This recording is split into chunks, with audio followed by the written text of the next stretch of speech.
few years ago, in science and health, that a person should not jump out of bed quickly.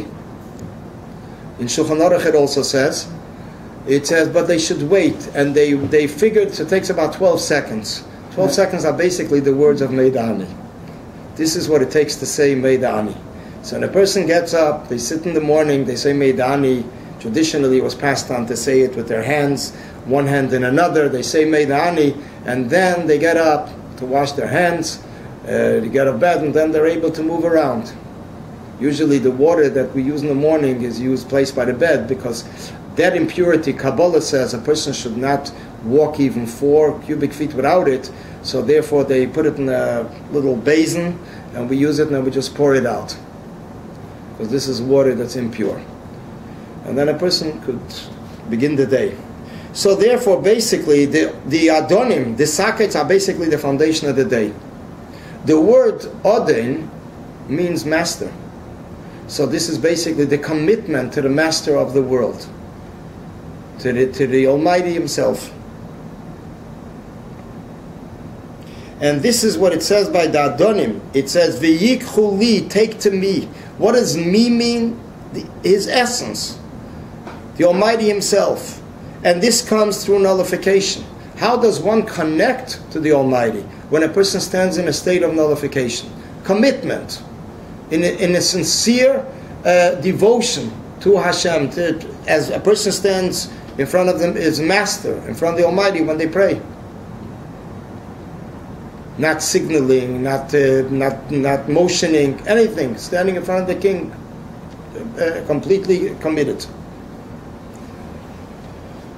Then come the walls of the Mishkan and the walls of the Mishkan and everything that surrounds the Mishkan. As mentioned earlier, there are 2 different groupings. There is one part of the Mishkan that consists of the walls and the ceiling, and then there is the Mishkan, the vessels and the altars, everything they use in the Mishkan and in the temple. What is the difference between them? Physically speaking, the walls and the ceiling surround the person.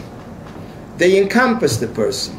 They are not, it's not something that becomes part of the person.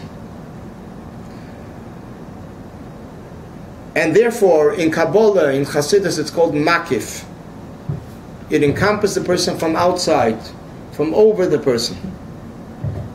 Then there is a part in the Mishkan which is called Pnimiyim. Pnimiyim are basically called all the different vessels and the different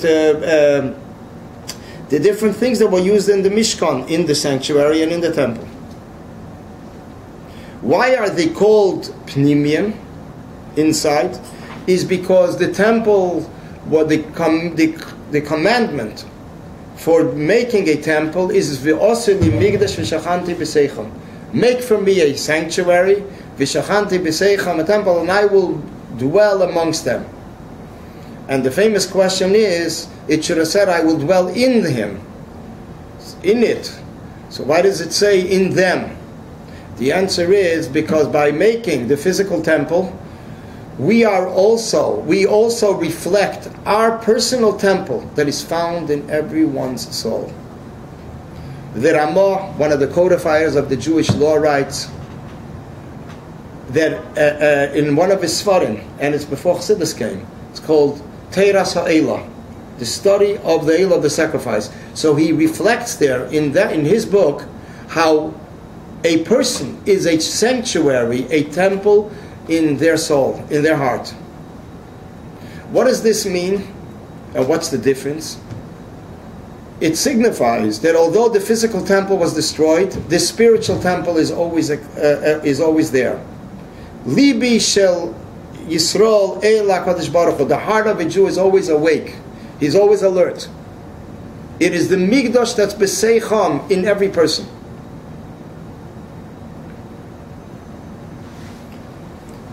So therefore, when the Rebbe speaks about the overall Mishkan, the things that surround the sanctuary and the things that are in the sanctuary, so before we get to the altar and to the different and the candelabra and the holy ark and everything, there is the the walls around, and then there are the general vessels. So the Rebbe explains, and it's very interesting because it's different than it speaks in other places. There's a very unique way the Rebbe approaches it. The Rebbe says on a daily basis, there is basically three things that a person does every day, the basic things on which the world stands on. The three pillars: Torah, studying Torah, praying, and doing good deeds, fulfilling the commandments of the Almighty. When a person is learning Torah, Torah is considered like a wall that protects the person. A wall surrounds the person from all sides. In the same sense, Torah reflects the walls of the Mishkan, of the sanctuary, and the walls of the temple. It surrounds it from all sides. The same thing is also in prayer. When it comes in prayer, when a person is standing for the Master, he knows no difference. Everything is equal to him. He forgot about everything. He is speechless, standing in front of the king. Shivisi Hashem lenegdi samid, everything, all his limbs are standing together. His mind doesn't wander off somewhere. His emotions are not somewhere else. They're all there. He's completely lost. He's standing in front of the king and he can't even speak, to the extent that before the prayer he says, Hashem svasai tiftach, open up my lips. I can't even speak when it comes to the silent prayer.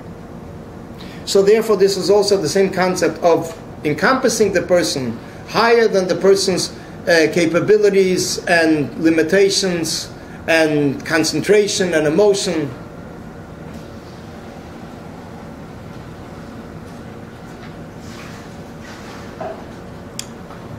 On the other hand, when it comes to fulfilling commandments, the person has to know the details. You can't say, well, all commandments are equal. Doesn't matter how you do it, what you do, anything will do. Doesn't work like that. A commandment has to be done with its conditions, with its details.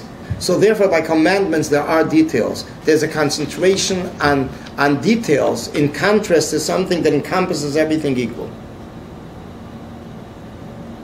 Sometimes Chassidus explains, and the Rebbe continues here also on that the difference between Torah and mitzvahs are, Torah is like the blood that circulates in the whole body.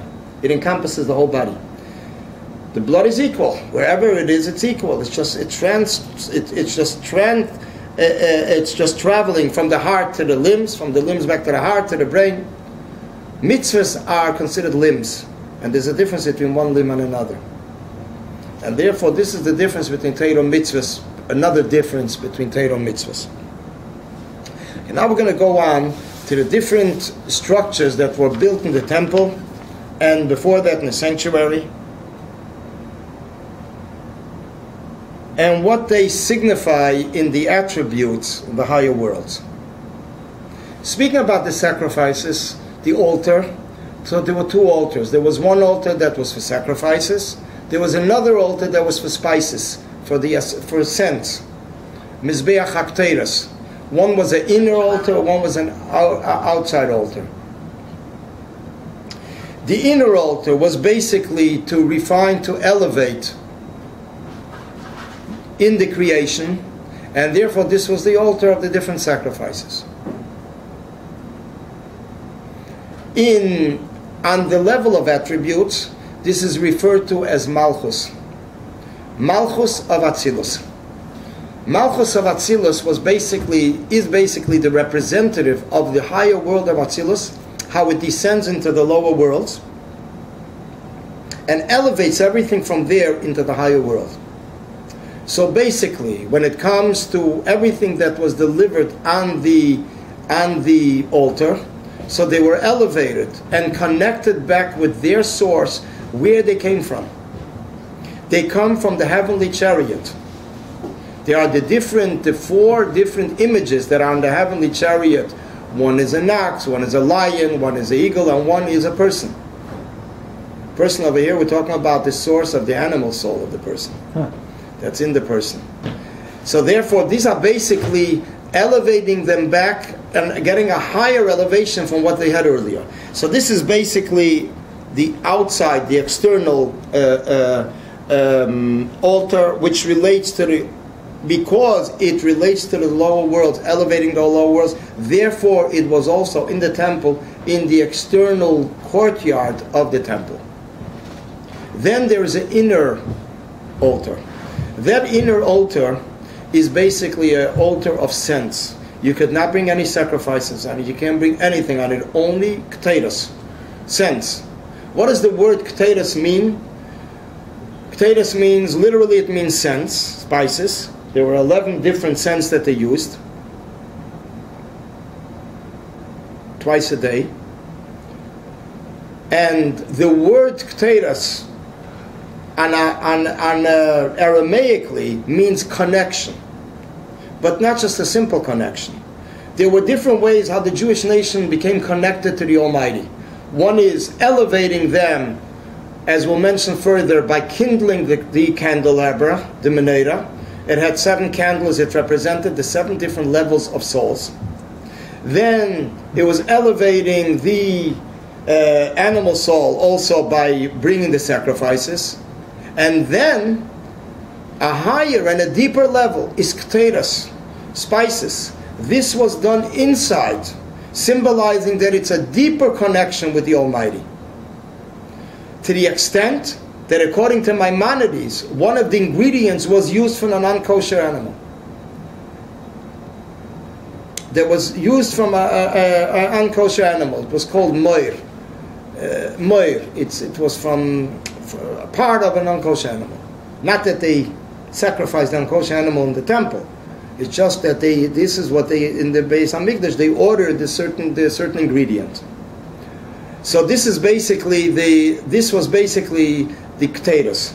Now kteros is something that means connection. Kesher, a knot. The same way that a knot is tightly connected, it connects 2 things together tightly, in the same sense, the kteros did the same thing. It connected the Jewish nation on a deeper level.